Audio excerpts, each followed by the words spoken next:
무파루의 아름다운 딸들. 아프리카 이야기예요. 1988년 칼데콧 아너상을 받은 책입니다. 무파루의 아름다운 딸들. 존 스텝토 그림. 옛날, 아주 오랜 옛날, 아프리카에 작은 마을이 있었어. 이 마을은 한가운데 강이 흐르고 위대한 왕이 살고 있는 도시에서 반나절 남짓 떨어진 곳에 자리 잡고 있었지. 그곳에 무파루라는 이름을 가진 사람이 두 딸과 함께 살았대. 두 딸의 이름은 마니야라와 니아샤였어. 마을 사람들이라면 누구나 마니야라와 니아샤의 아름다움을 잘 알고 있었지. 그런데 마니아는 언제나 화가 나 있었어. 아버지가 보이지 않을 때면 동생을 괴롭히고는 했지. 이렇게 말하면서 니아샤, 잘 알아둬. 언젠가는 내가 왕비가 될 거야. 그렇게 되면 넌 궁궐에서 내 하녀로 살아야 할걸?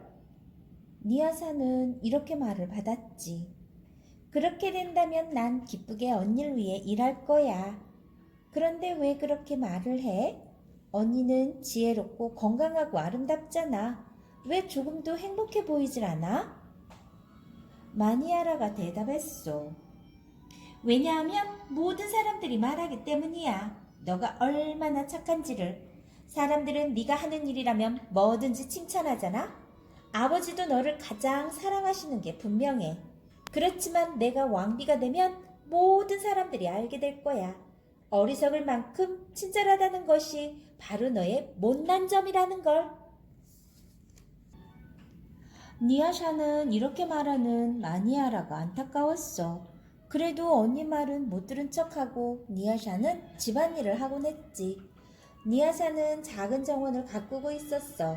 그곳에서 수수와 해바라기, 얌과 야채들을 기르고 있었지. 일을 하면서 니아샤는 항상 노래를 불렀어. 사람들은 니아샤의 노래가 곡식을 그 누구의 곡식보다 풍성하게 가꾼다고 말하곤 했지. 어느 날 니아샤는 얌 줄기 아래에서 쉬고 있는 작은 정원 뱀을 발견했어. 니아샤는 뱀에게 말을 걸었단다. 반갑다 작은 뱀아, 이곳에 와줘서 고마워. 네가 야채밭을 망가뜨리는 녀석들을 막아주면 좋겠다. 니아샤는 허리를 숙여 작은 뱀의 머리를 토닥토닥 두들겨주고는 계속 자기 일을 해나갔어. 그때부터 작은 뱀은 니아샤가 정원을 돌볼 때마다 옆에 있었어. 작은 뱀이 옆에 있을 때 그녀는 한층 더 달콤하게 노래를 불렀다고 하더구나. 무파루는 마니아라가 어떻게 니아샤를 괴롭히는지를 전혀 몰랐단다. 니아샤도 아버지의 마음을 상하지 않으려고 어떤 불평도 늘어놓지 않았어. 그리고 마니아라 역시 아버지가 근처에 있을 때는 언제나 조심했지. 이른 아침이었어. 궁궐에서 사신이 도착해 왕이 왕비를 구한다는 소식을 전해줬어. 이 나라에서 가장 착하고 아름다운 딸들을 왕께서 초대하노라. 왕께서는 이들 가운데 한 여인을 택해 왕비로 삼겠노라. 사신은 이렇게 사람들에게 알렸어. 무파루는 두 딸을 불러 말했어. 너희들 중 하나가 선택을 받는다면 내게는 아주 큰 영광이겠구나. 너희는 먼저 궁궐에 있는 도시로 갈 준비를 하거라. 나는 친구들 모두를 불러 모아 혹시 모르니 본래 준비를 해두어야겠다.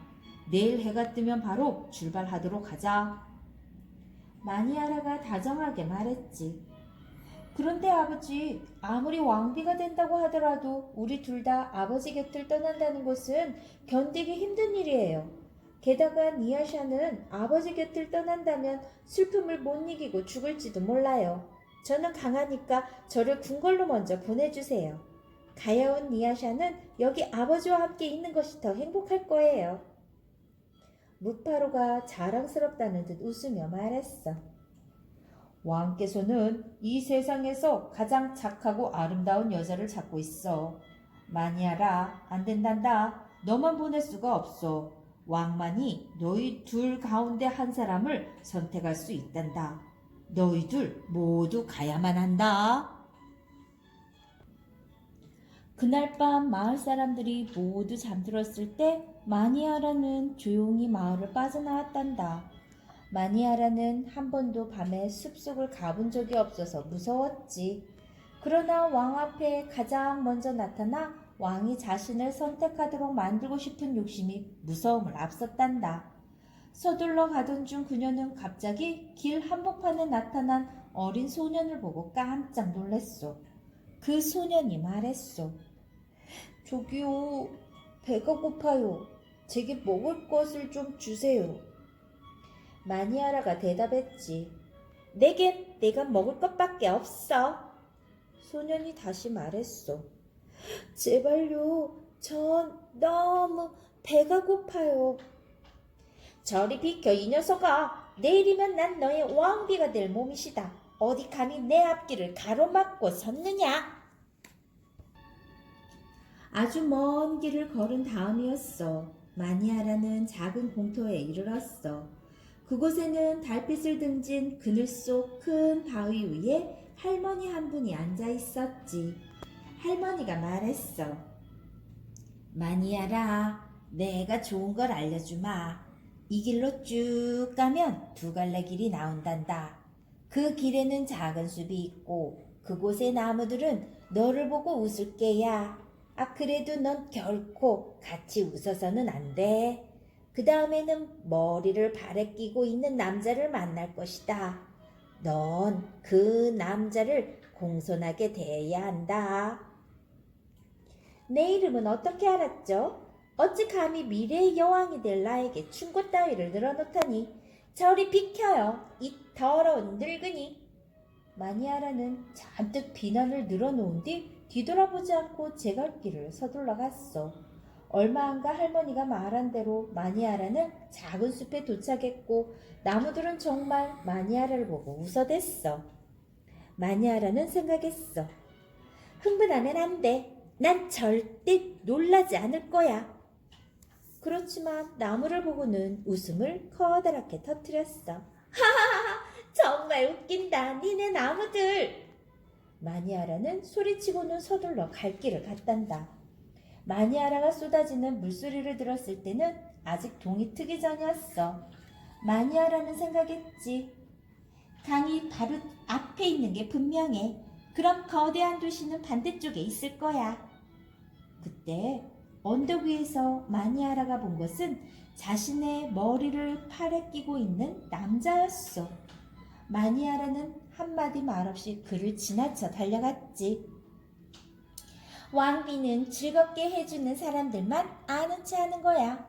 이렇게 혼잣말을 하면서 나는 왕비가 될 거야. 나는 왕비가 될 거야.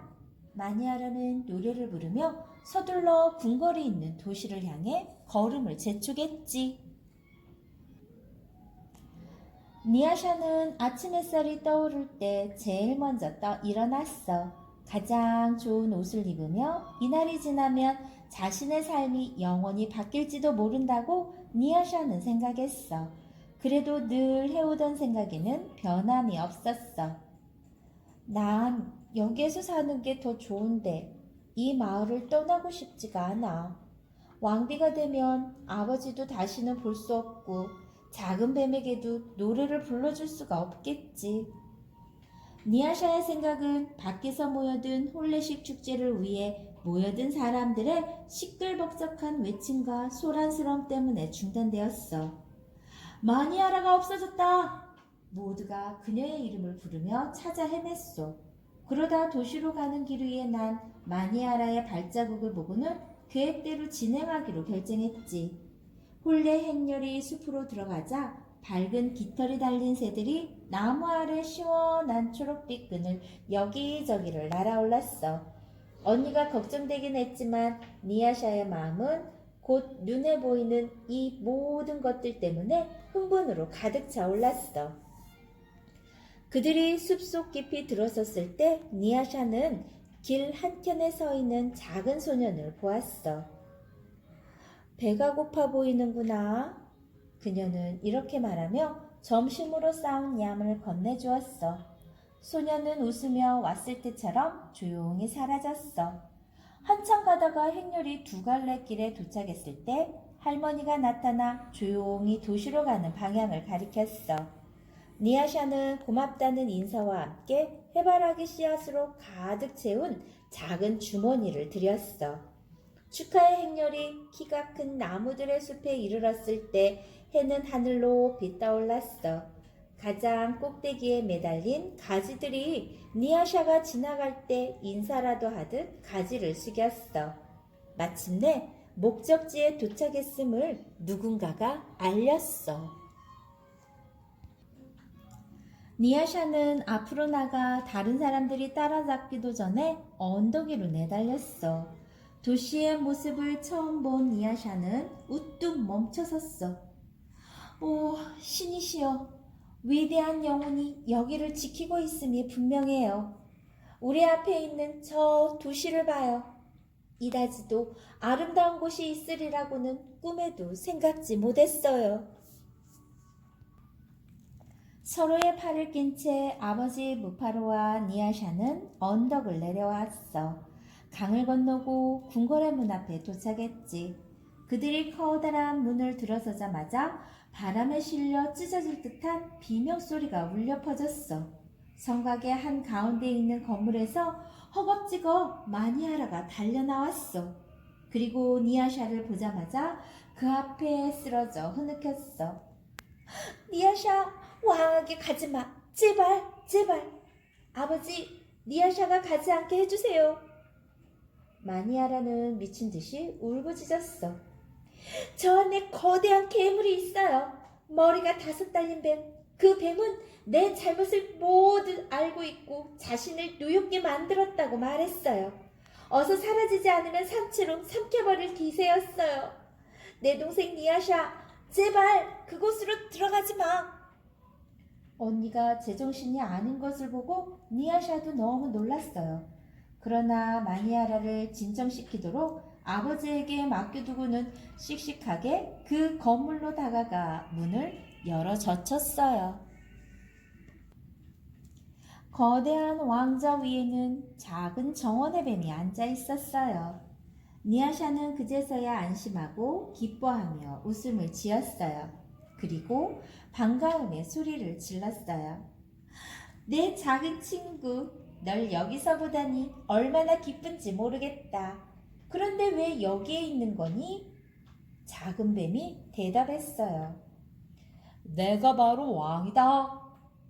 그렇게 말하자 니아샤의 눈앞에서 정원의 뱀이 모습을 바꾸었어요. 내가 바로 왕이다. 숲속에서 네가 얌을 나누어준 배고픈 아이도 나였으며 해바라기 씨앗을 건네준 할머니도 나였다. 그러나 나를 정원의 뱀으로 가장 잘 알고 있지. 내가 이들 모두였기 때문에 이 왕국에서 네가 가장 착하고 아름다운 여인임을 알고 있다. 네가 나의 아내가 되어준다면 그보다 좋은 일이 없을 것 같구나. 아주 오래전에 예정되어 있기라도 한 것처럼 니아샤도 기쁘게 청혼을 받아들였단다. 왕의 어머니와 누이들이 니아샤를 자신들의 방으로 데리고 가서 혼례를 도와주었어. 왕국에서 가장 좋은 옷감으로 가장 좋은 혼례의 예복을 지었지. 곳곳에서 손님들이 초대되었고 아주 거대한 잔치가 열렸단다. 니아샤는 고향 마을에서 가져왔던 숯으로 손님들에게 나누어 줄 빵을 만들었어. 무파루는 아는 사람 모두에게 자신이 이 왕국에서 가장 행복한 아버지임을 자랑했어. 왜냐하면 가장 아름답고 착한 2딸의 아버지이기 때문이었거든. 왕비 니아샤와 왕비의 시녀가 된 마니아라가 그 2딸이었지. 행복한 왕과 행복한 왕비 니아샤의 모습을 감상해 보세요. 칼데콧 안어상을 받은 무파루의 아름다운 딸들이었습니다.